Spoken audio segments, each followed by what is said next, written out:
Welcome back to the Time T Sports Special for exclusive coverage of Hartlepool against Arsenal, a repeat of last season's second-round tie. The London side will see a huge difference in this ground. It's been transformed into a splendid Victoria Park.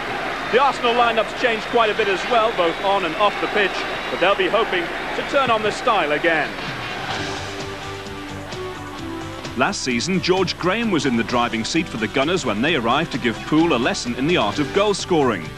Ian Wright was on target that night as Arsenal built up a 5-goal lead in the first leg to put the tie beyond any real doubt. But now it's Bruce Rioch calling the shots at Highbury and spending the cash to make the London side great again. Dennis Bergkamp is their record signing, but he's still struggling to find his feet in the English game. Poole will be hoping that the Dutchman doesn't click tonight, and if the atmosphere's anything like the climax of the last round against Scarborough, then we should be in for a treat. The penalty shootout was an absolute classic. Fingers crossed that there's something to celebrate at tonight's final whistle, so let's join your match commentator, Gary Bloom.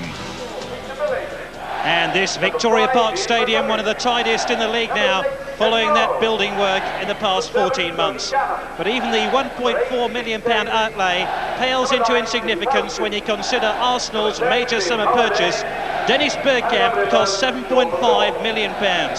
He may have played at the San Siro in Milan and at Wembley for Holland, but he's never been to Hartlepool until tonight. Hartlepool make one change to the side, beaten 4-1 at Leyton Orient on Saturday.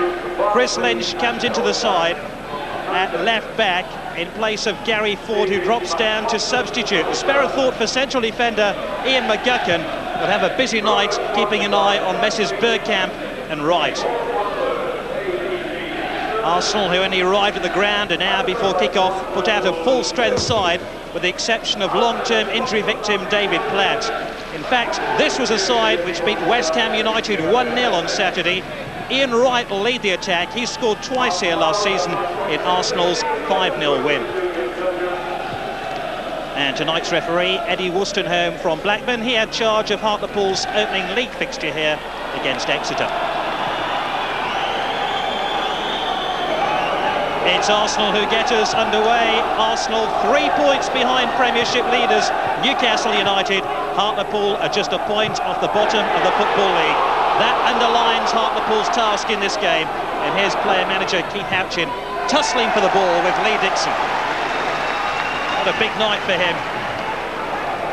Trying to rally his troops and try avoid the sort of 5-0 scoreline Arsenal recorded here last season. Throw in now to Hartlepool United, who want a confident start. Lynch. Dragged to the back post. Over the head of Tate. Ian Wright might get there first and scoops the ball on to Glenn Helder. Hartlepool United substitutes for tonight, including Damien Henderson, Oliver and Gary Ford.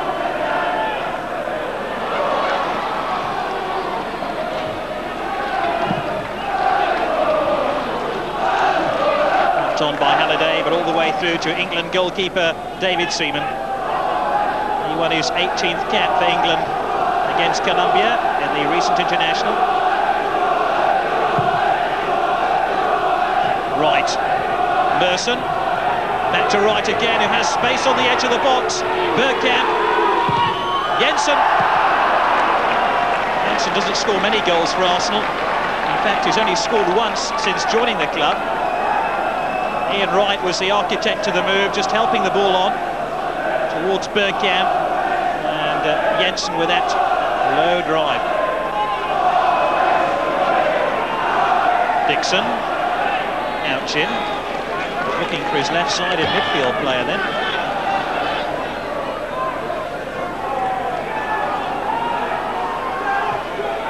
This is Merson. Lowe. Some feel that Kenny Lowe would grace the Premiership. Highest paid player in the history of Hartlepool United. Terrific influence in the team. This is Dixon.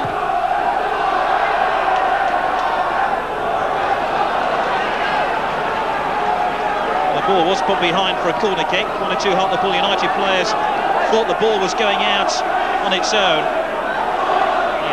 Playing Pipo on the back post. Very positive clearance indeed. Winterburn. And a breakaway attack with Holiday. And here come Hartlepool United in full flow. Terrific clearance then by Adams. And Hartlepool have another chance to attack. Houchin's waiting in the middle. Here's Houchin! Driven straight at David Seaman. And what a chance for the player-manager to give Hartlepool United a dream start to this Coca-Cola Cup tie. It was a very flat cross. Canham hooked it forwards and then eventually on Keith Houchin. Right, on towards Bergkamp. Helder to his right. Two Dutchmen combining there. This is Helder. The goalkeeper made a brave save. And the ball has cleared the crossbar, thankfully, for the home side. Good goalkeeping by Brian Horn. He had to be brave then when Dutchman Glenn Helder ball down on goal. Bergkamp put him through. And just for a moment there, Arsenal thought they'd found a way to goal.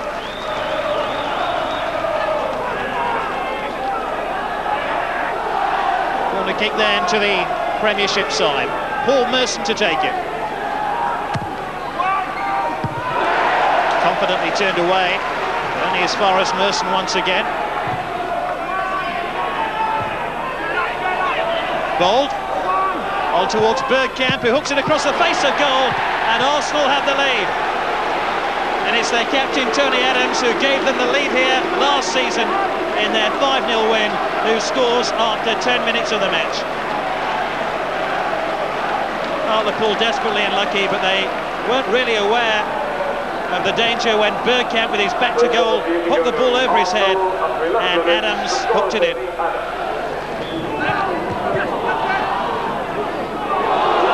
Chin trip by Adams, the referee allows the advantage. This is Holiday. Lynch. No. Once again, advantage is played. Poolie. Holiday. Lynch. Now, can Hartlepool deliver a ball into the box? It's neatly done. Lynch, they're onside here. Poolie's cross. And Houchin's header well off target. What a super move by Hartlepool. And Houchin's saying, let's get the ball in a lot earlier than that. He wanted a much earlier cross delivered into the Arsenal penalty area. And when it was driven in by Poolie, Houchin knocked it over the crossbar. He was saying prior to the game that he thought Hartlepool United had a much stronger team than they did 12 months ago. One which was beaten 5-0 by Arsenal here. Although here's Ian Wright menacing once again. Lynch slept, Merson drives it across, Wright! Oh, splendid goal!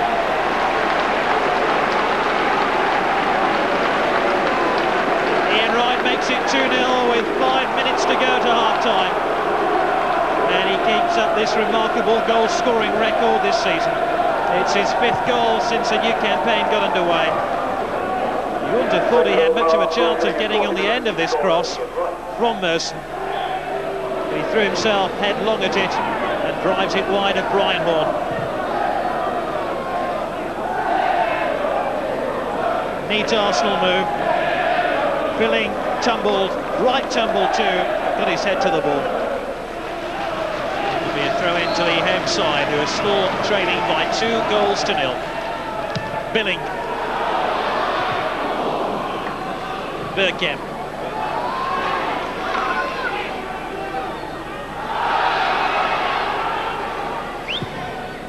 Bergkamp chasing this one.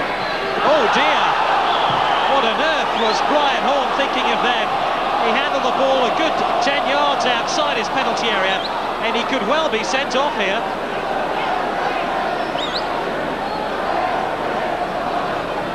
I think he got his geography horribly wrong as he chased this ball and then realised he was well outside his 18-yard box.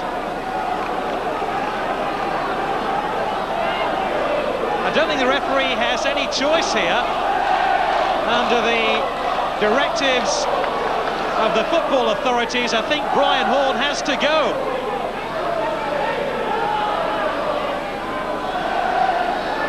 Indeed, he's sent off.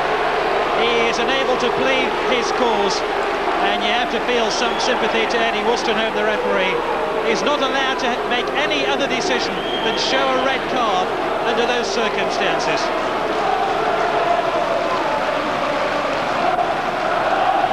Now, intriguingly for Hartlepool United, they don't have a reserve goalkeeper on the bench. So, Shane Reddish will have to pull on that multicoloured goalkeeper's jersey. And just to confound Hartlepool's woes, they are down to 10 men. And I wonder if any chance they have of rescuing this game is now disappearing, with Brian Horn, who is disappearing down the tunnel and off the pitch.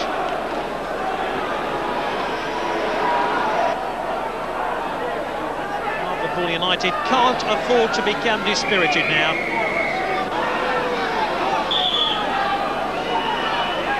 It's Merson. Oh, great save by Reddish.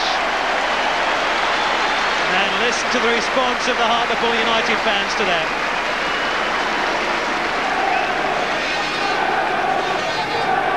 You'd think he was a natural.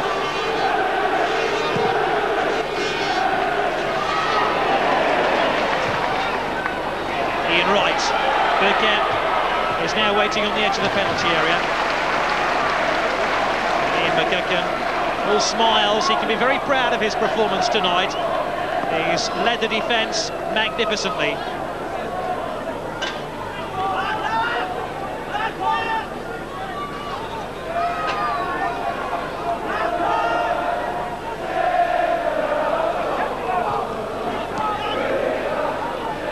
Now, Heckham Arsenal again. They've won another corner kick because that cross was deflected.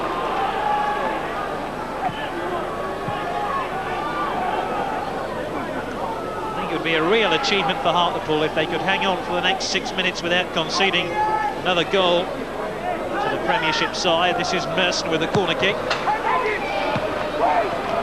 by Billing. Dix might have injured himself in attempting to have a shot on goal.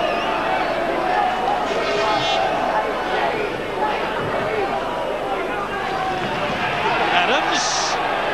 Reddish has lost it. And it's been turned in by Tony Adams.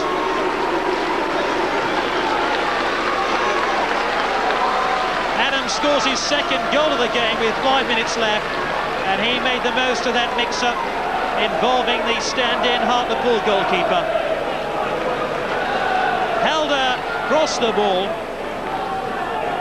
Adams was prepared to make a real nuisance of himself, and as Reddish advanced off his line, Adams tucked it into an empty net. Helder.